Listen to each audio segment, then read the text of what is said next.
Olá, povo do bem. Seguindo no nosso intervalo de aula, conforme combinado, hoje iniciaremos a conversa a respeito dos fungos, que por ser mais extensa, será concluída somente no próximo intervalo. Os fungos são tão bem organizados que possuem um reino próprio na natureza, o reino Fungi.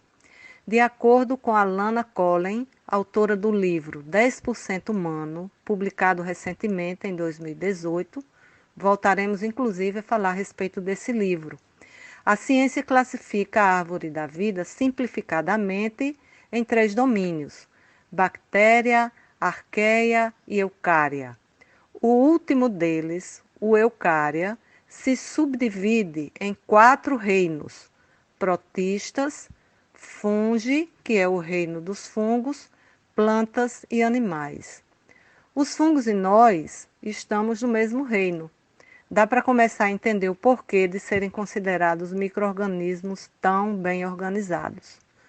Foram considerados plantas por algum período, mas não sintetizam a clorofila nem possuem como fonte de reserva o amido.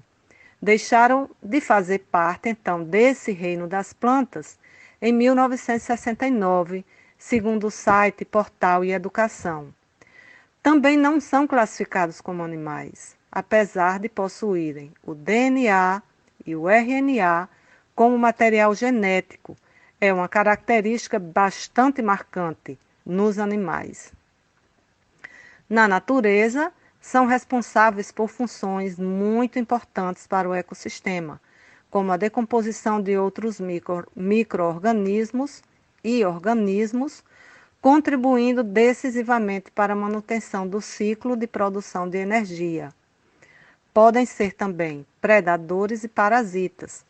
Podem ser unicelulares, compostos apenas por uma única célula, ou pluricelulares, várias células. Podem ser microscópicos e macroscópicos, ou seja, vistos a olho nu, sem a necessidade de microscópios. E como são considerados micro-organismos, se podemos enxergá-los? Lembram que no nosso primeiro intervalo disse que os micro-organismos não são perceptíveis aos nossos órgãos dos sentidos? No caso dos fungos, podemos ver a formação de suas colônias e sentirmos os odores dos bolores, o famoso fumo, o famoso mofo, desculpem. Possuem núcleo bem definido, como DNA e RNA, como material genético, e nós também possuímos essa mesma carga como material genético, que são praticamente encontrados em todas as células animais. Sabe aquele mofo que aparece no pão, no bolo e em outros tantos alimentos que ficam muito tempo guardados ou expostos? Essas são as colônias de fungos. Os fungos são bastante utilizados na indústria alimentícia. O fermento do pão e do bolo, o que faz o vinho, o que faz a cerveja, sofrem a ação das leveduras, que são espécies de fungos. Esses alimentos e bebidas necessitam passar por processo de fermentação.